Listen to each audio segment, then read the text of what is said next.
रामपुर नाम के गांव में रोहन और मीना नाम के पति पत्नी रहा करते थे। वे बहुत ही धनवान थे। उनके दो बच्चे थे, सूरज और सुरभि। वह दोनों पढ़ाई लिखाई में बहुत ही होशियार थे। रोहन के घर पर शांताबाई नाम की औरत काम किया करती थी। वह दिन भर रोहन के यहाँ काम करके अपने पोता और पोती की देखभाल किया करती थी। शांताबाई के बेटे और बहू की एक रोड एक्सीडेंट में मौत हो जाने के कारण पोता राजू और पोती रानी की जिम्मेदारियां शांताबाई पर आ गई थी। शांताबाई की झोपड़ी रोहन की हवेली के पास में ही थी, इसीलिए शांताबाई अपने घर के काम करके रोहन के घर जल्दी जाया करती थी। शांताबाई के पोते और रोहन के बच्चे एक ही उम्र के होने के कारण वह मिलजुल कर खेलते थे। एक दिन रोहन कंपनी में जा रहा था, तभी मीना, मैं ऑफिस के लिए निकल रहा हूँ। ये लीजिए आपका टिफिन। बच्चों, पापा को बाय बोलो। बाय पापा। बाय पापा। Bye bye. ऐसा कहकर सूरज और सुरभि खेलने के लिए बाहर चले जाते हैं। दोनों बच्चे बाहर जाकर राजू और रानी के साथ खेलने लगे। तभी रोहन अपनी कार से ऑफिस के लिए निकलता है तो देखता है कि सूरज और सुरभि नौकरानी के पोतों के साथ खेल रहे हैं। ये देख, इन दोनों को घर आकर समझाना ही पड़ेगा। किसी भी गवार लोगों के साथ खेलते हैं। ऐसा कहकर रोहन गाड़ी लेकर निकल जाता है। तभी चारों बच्चे आंगन में खेल रहे थे। कुछ समय बाद स्कूल का टाइम हो जाने के कारण सूरज और सुरभि घर में चले जाते हैं और राजू रानी भी सरकारी स्कूल में जाने की तैयारी करते हैं। तभी रानी राजू से, भैया, सुरभि के पास कितने अच्छे स्कूल के कपड़े हैं और हमारे पास पिछले साल के कपड़े हैं। रानी, अभी हमें स्कूल में जाना और पढ़ाई करना बहुत जरूरी है। कपड़े कभी भी लिए जा सकते हैं और हमारी दादी हमारे लिए कितनी मेहनत करती है देखो, तो हमें उनके लिए अच्छी पढ़ाई करनी होगी, समझी? हाँ भैया। ऐसा कहकर राजू और रानी स्कूल में चले जाते हैं। शाम के समय हवेली में रोहन अपने बच्चों को अपने पास बुलाता है और उनसे, देखो बच्चों, हमारा घर कितना बड़ा है और तुम्हें जो चाहिए वो सारे खिलौने भी हमारे घर में हैं। हाँ पिताजी, हमारे घर में बहुत सारे खिलौने हैं। तो फिर तुम दोनों उस नौकरानी के बच्चों के साथ क्यों खेलते हो? पापा, राजू और रानी हमारे बहुत अच्छे दोस्त हैं। वो दोनों हमारे लिए कुछ भी कर सकते हैं, इसीलिए हम उनके साथ खेलते हैं। हाँ पापा, वो दोनों बहुत अच्छे हैं। सूरज, सुरभि, आइंदा तुम उन भिखारियों के साथ अगर खेलते हुए दिखाई दिए तो मुझसे बुरा कोई नहीं होगा, समझे? जाओ, अब पढ़ाई करो। दोनों बच्चे रोते हुए अपनी माँ के पास गए। तभी मीना बच्चों से, अरे बच्चों, क्यों रो रहे हो? क्या हुआ? माँ, पिताजी ने हमें डांटा। पिताजी ने तुम्हें क्यों डांटा? क्या हुआ? हमें राजू और रानी के साथ खेलने के लिए पिताजी ने मना कर दिया है माँ। अच्छा, तो इसलिए तुम दोनों रो रहे हो? हाँ माँ। सूरज, सुरभि, तुम्हें पता है अगले हफ्ते रक्षाबंधन है। तुम्हारे पिताजी इस साल तुम्हें बहुत अच्छे तोहफे देने वाले हैं, इसीलिए वो जैसा कहते हैं वैसा ही करो। सच में माँ, मुझे भैया से बड़ा सा टेडी बियर चाहिए। हाँ, मैं तुम्हें इस साल बहुत बड़ा टेडी बियर दूंगा। घर में कितने सारे खिलौने हैं, मगर तुम दोनों का तो जी ही नहीं भरता। अब जाओ, दोनों बाहर खेल कर आओ, फिर पढ़ाई भी करनी है ना। हाँ माँ। ऐसा कहकर सूरज और सुरभि बाहर खेलने के लिए निकल जाते हैं। वहाँ राजू और रानी दोनों खेल रहे थे। उन्हें देख सूरज राजू से, राजू, मेरे पिताजी इस साल हम दोनों को ढेर सारे खिलौने लेकर देने वाले हैं और नए नए कपड़े भी लाने वाले हैं। अच्छा, तुम जानते हो, मैं इस साल रक्षाबंधन के दिन मेरे भाई को सोने की राखी बांधने वाली हूँ और मेरे भैया वो मुझे कीमती खिलौने देने वाले हैं। सोने की राखी कितनी अच्छी होगी ना? हाँ, बहुत अच्छी होगी। चलो हम खेलते हैं।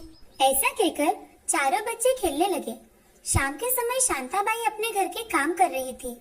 तभी बच्चे उनके पास जाकर सुरभि ने जो कुछ भी बताया था वह सब कुछ उनको बताते हैं। दादी, रक्षाबंधन का त्योहार हमें भी बहुत बड़े धूमधाम से मनाना होगा, हमें भी पैसे दो ना। तभी बूढ़ी दादी अपने बच्चों से, देखो बच्चों, राखी का मतलब ये नहीं है कि हमने कितने पैसे खर्च किए। जरूरी ये है कि भाई बहन की रक्षा करता है और बहन भाई से कितना प्यार करती है, समझे? हाँ दादी।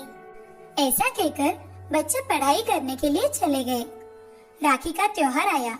रोहन का घर रोशनाई से चमक उठा। उसके घर पर सुरभि और सूरज दोनों हॉल में बैठे थे। तभी मीना ने एक थाली में पूजा का सारा सामान निकालकर उसमें सोने की राखी रख के वह थाली सुरभि के हाथों में दे दी। रोहन ने पैसों से भरी थाली सूरज के हाथों में दे दी। तभी सुरभि ने सूरज को तिलक लगाया और उसके हाथ में सोने की राखी बांध दी।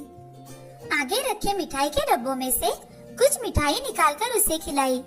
तभी सूरज ने पैसों से भरी हुई थाली सुरभि के हाथों में दे दी। सुरभि वह थाली देखकर बहुत खुश हो गई। मीना ने उस थाली में से सोने का हार निकालकर सुरभि के गले में पहनाया। दूसरी ओर रानी ने कागज और रेशम के धागे लेकर राखी अपने भाई के लिए बनाई और राजू ने अच्छे से मिट्टी के खिलौने बनाए जैसे रानी को पसंद थे। थोड़ी ही देर बाद रानी ने राजू को राखी बांधी और राजू ने रानी को मिट्टी के अच्छे अच्छे खिलौने दिए। वह देखकर रानी बहुत खुश हो गई और राजू से, भैया ये गुड़िया तो बहुत ही सुंदर है, मुझे बहुत पसंद आई। रानी, तुम्हारी राखी भी मुझे बहुत पसंद आई। उस दिन शाम को चारों बच्चे आँख में चोरी खेल रहे थे। तभी सूरज ने सुरभि के आँखों पर पट्टी बांध दी और वह खेलने लगे। तीनों बच्चे सुरभि को घेर कर खड़े थे। तभी रानी को सुरभि के पैर के पीछे एक सांप दिखाई दिया और रानी, बाप रे भैया, सांप। सुरभि की आँखों पर पट्टी बंधी होने के कारण उसे कुछ भी दिखाई नहीं दे रहा था और सूरज, वो तो डर के मारे घर के अंदर भाग गया। इसके पहले कि सांप सुरभि को डसता, राजू भागकर जाकर एक लकड़ी लेकर आया और उसका मुंह दबोचा। तभी रानी ने सुरभि का हाथ पकड़ा और उसे अपनी ओर खींच लिया और उसके आंखों पर से पट्टी निकाल दी। राजू ने उस लकड़ी पर सांप पकड़कर उसे दूर जाकर फेंका। तभी घर से रोहन और मीना बच्चों का शोर सुनकर बाहर आए। देखा तो राजू ने सांप को दूर फेंका था। यह देखकर रोहन को अपनी गलती का एहसास हो गया और रोहन राजू से, मुझे माफ कर दो बेटा, मैंने तुम्हें बहुत गलत समझा। मैंने ही सूरज और सुरभि से कहा था कि तुम्हारे साथ ना खेले और तुमने ही मेरे बेटी की जान बचाई। साहब, सुरभि भी तो मेरी बहन है। मेरी दादी ने कहा था कि रक्षाबंधन का मतलब है कि भाई अपनी बहन की रक्षा करता है, इसलिए मैंने इतना साहस किया। मैं मेरे बहन की हमेशा रक्षा करूंगा। राजू की बातें सुनकर रोहन अपने विचारों से शर्मिंदा हो गया और मीना ने बच्चों से, बेटे तुम्हारी दादी ने सच कहा था, चलो अंदर आओ, सुरभि तुम्हें राखी बांधेगी, आओ। ऐसा कहकर वो सब घर के अंदर चले गए और सुरभि ने राजू को राखी बांधी। तभी राजू ने सुरभि से, सुरभि, मैंने रानी के साथ साथ तुम्हारे लिए भी मिट्टी के खिलौने बनाए थे। ऐसा कहकर राजू ने सुरभि को मिट्टी के खिलौने दिए। तभी रानी सूरज से, सूरज भैया, मैंने भी आपके लिए अपने हाथों से राखी बनाई है। रानी ने ऐसा कहकर सूरज के हाथों में राखी बांध दी और रोहन घर के अंदर जाकर एक थाली में कुछ पैसे और कुछ सोने के सिक्के डालकर लाया। वह थाली रानी को देते हुए, बेटी, ये सूरज की ओर से तुम्हारे लिए। तुम दोनों ने आज मेरी बेटी की जान बचाई है। मैं तुम्हारे लिए कितना भी करूँ कम है, इसलिए मना मत करना बेटा। थैंक यू चाचा जी। ऐसा कहकर राजू और रानी रोहन और मीना के पैर छूते हैं और थोड़ी ही देर बाद अपने घर चले जाते हैं। अब वह चारों एक साथ खुशी खुशी खेलते थे और अपना जीवन मजे से व्यतीत किया करते थे।